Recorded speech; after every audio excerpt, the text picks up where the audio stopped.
ခမရကလူတယောက်မှမရှိတဲ့ကျောင်းစကြံတစ်ခုမြင်ဘူးလားဒါမှမဟုတ်လေညဘက်ကြီးမှာတိတ်ဆိတ်နေတဲ့ shopping mall တစ်ခုလူတွေမရှိတဲ့ hotel တစ်ခုဒါမှမဟုတ်လေကလေးဘွားကကစားကွင်းတစ်ခု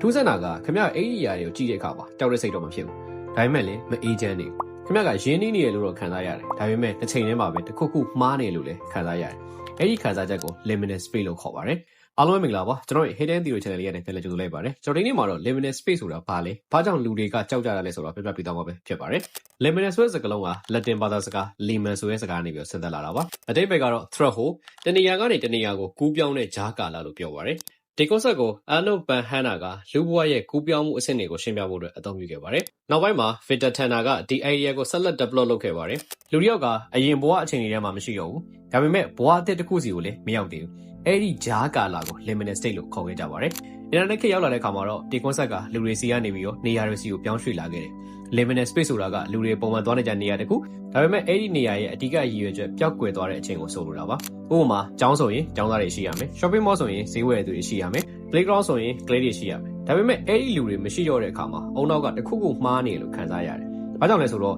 ဒီနေရာတွေကိုလူတွေနဲ့အတူတွဲမြင်ပြီးတော့အုံနောက်က အကျင့်ဖြစ်နေပြီးသားဖြစ်နေလို့ပါ။အဲ့ဒီမျောလင့်ချက်နဲ့လက်တွေ့မြင်ရတာမကိုက်ညီတော့တဲ့အခါမှာထူးဆန်းတဲ့ခံစားချက်တစ်ခုပေါ်လာတယ်။အဲ့ဒီဟာက liminal space ရဲ့အဓိကအချက်ပဲဗျ။ဒါပေမဲ့ကျွန်တော်ခင်ဗျားတို့တခုပြောချက်ရှိတယ်။ liminal space နဲ့ background ကိုလူတော်တော်များကမှားယွင်းတတ်ကြတယ်။ background က liminal space ကနေမွေးဖွားလာတဲ့ internet horror story တစ်ခုပါ။ liminal space ကတကယ်နေရာတွေကိုအခြေခံထားတယ်။ဥပမာကျောင်း hotel shopping mall လေဆိပ်ဒီလိုနေရာတွေမှာလူမရှိတဲ့အချိန်မြင်ရတဲ့ခံစားချက်ကိုဆိုလိုတာပါ။ဒါပေမဲ့ background ကတော့အဆုံးမရှိတဲ့အဝါရောင်ခန်းတွေထွက်ပေါက်မရှိတဲ့လမ်းကြောင်းတွေထူးဆန်းတဲ့တတော်ဝါတွေဒီလို fiction horror element တွေကိုထပ်ပြီးတော့ပေါင်းထားတာပါ။တနည်းအားဖြင့်ပြောရရင် liminal space ဆိုတာကခံစားချက်တစ်ခု background ကပုံပြင်တစ်ပုဒ်ပါ။ liminal space ကိုကြည့်ရင်လွမ်းမိတယ် background ကိုကြည့်မိရင်လွတ်မြောက်ရှင်လာတယ်။ဒါဆိုလူတွေကဘာကြောင့်ဒီပုံတွေကိုသဘောကျနေကြတာလဲ။အကြောင်းရင်းကတော့ nosa ကြောင့်ပါ။ liminal space ပုံတော်တော်များက19 early 2000အစောပိုင်းပုံရိပ်တွေဖြစ်နေတတ်ပါတယ်။ကျောင်းတွေရေဦးကန်တွေ fast food ဆိုင်တွေ hotel တွေအဲ့ဒီနေရာကိုပြန်မြင်ရတဲ့အခါမှာအုံနောက်ကအတိတ်ကမှတ်ဉာဏ်တွေကိုပြန်လည်ဖော်ထုတ်တတ်ပါတယ်။ဒါပေမဲ့လူတွေမရှိတော့ဘူးအတန်တွေမရှိတော့ဘူးလှုပ်ရှားမှုတွေမရှိတော့အဲဒါကြောင့်ပဲလွမ်းသလိုလိုဝမ်းနေသလိုလိုကြောက်သလိုလိုခံစားချက်တွေအကုန်လုံးကရောထွေးသွားတတ်တာပါ